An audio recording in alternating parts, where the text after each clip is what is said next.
I want to start by thanking you for your invitation and this opportunity to be virtually present in the United States, as it's impossible for me to come and to enter the country. You have heard, I'm sure, that the U.S. administration is acknowledging that I have no link with terrorism today, so the only reason I'm prevented from entering the country is, in fact, my idea. So it's really around the topic that we are tackling today, which is freedom of speech on a political ground here. So thank you really for your support and making it possible for me to speak to your audience today.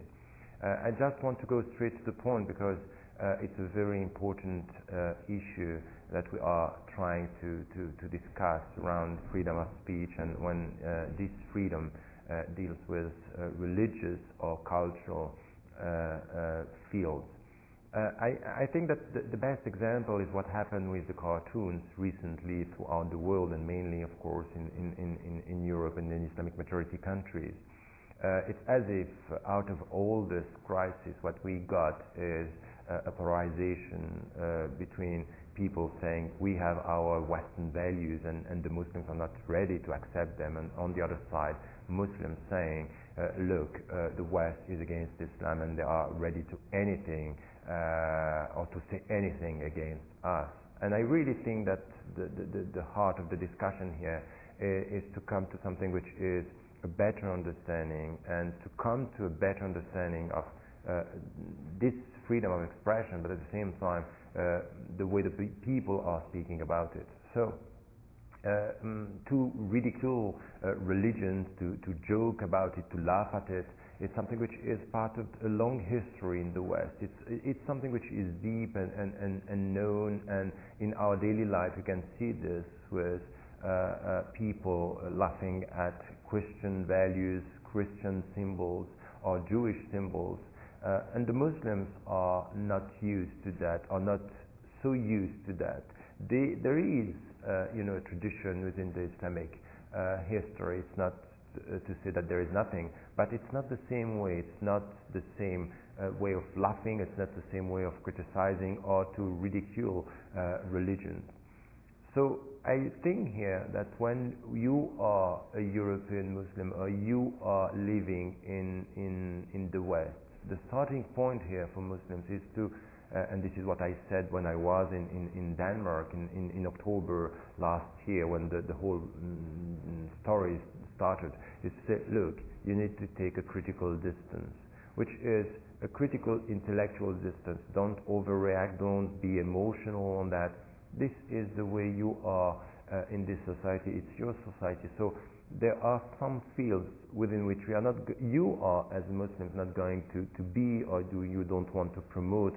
But when the people are laughing at you, don't overreact and don't fall into the trap. Because I knew, and I was talking to journalists there who were in the editorial staff of this very newspaper, and they were saying it's a provocation. So even though it's a provocation, or even if it's just someone who is trying to make joke out of it, take a critical intellectual distance, don't overreact, and try to pass over. And I think that this was the reasonable way to deal with this.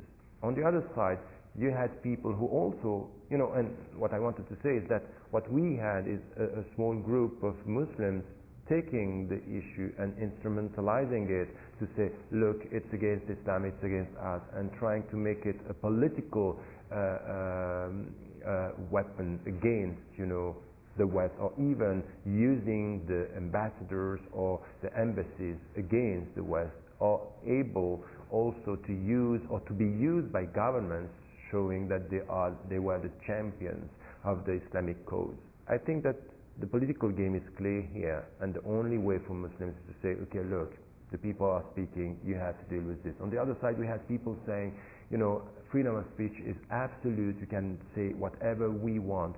And this is also a kind of instrumentalization of the whole discussion, because it's not true.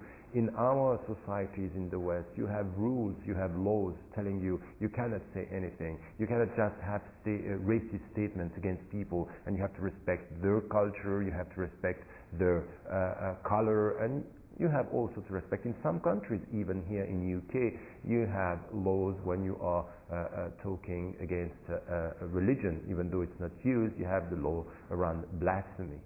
I think that to say that freedom of speech is absolute is wrong on the legal framework, on the legal field, as to the legal field.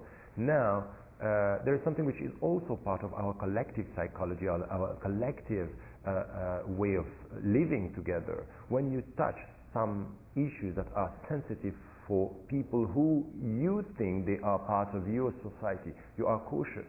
It's wrong, ethically speaking, to laugh at the suffering of Jews, because we know and we understand through which experience they went, and it's not the right way to do it. It's legal. In fact, it's lawful to do it. It's not wise. So here we have something which is a case where when we deal with sensitivity, sometimes it's legal, but it's wiser, it's more reasonable not to touch this. So it's a question of a civic sense of responsibility, not a question of legislation and law. And I think that this is the way forward for us, for Muslims to take an intellectual critical distance, and on the other side, for people not to instrumentalize the whole process and saying, look, Muslims are against freedom of speech. No, we are all fighting to be free to speak under dictatorships in the Islamic majority countries, and this is also what we want here. What we are saying and what I'm saying is there is a reasonable way to use your right to speak or your freedom of speech. And this is the central point here. I was speaking in many occasions when I was here in Europe and speaking to journalists and to different audiences about respect. And I was told, okay, look, you are using a nice word, respect, in order not to use a word which is more negative in our perception, which is censorship. I think it's a good question, but it's a wrong understanding. I think that I'm not advocating, and I think it's wrong to ask for more laws. We don't need more laws. The laws we have, the legislations we have are enough, and we don't need, to add laws on, blasphemy and to just to prevent people from speaking. I think that this is enough, and we have what we want. Now, what I'm saying is, when I'm speaking about respect, I'm saying, look, you have the right to say whatever you want to say. You are free to say it. Now, I think that there is something which is a reasonable way to use your right, to use your freedom. Censorship is to remove from you, it's to prevent you from getting your rights. So it's to remove from you one right. Censorship is this, it's to remove from you one right, and the right to speak. Respect is you have the right, but use it in a reasonable way. It's something which should come not under the pressure of a specific legislation. It's something which should come from your own understanding that you are building a pluralistic society. So respect is not going to be enforced by law, it's going to be enforced by education. And we have it, it's already there. We know that there are some topics, some situations where we are cautious. I can hurt you, but I'm not going to do it because it's not going to help us to live together. It's lawful to do it, it's not wise to promote it. And I think that this is what we have to promote here. There is a distinction between censorship and respect. So no laws, and for the Muslims to understand here that now they are Western Muslims, they are living in this society, and they want and they have to promote more democratization, more rights in the Muslim majority countries.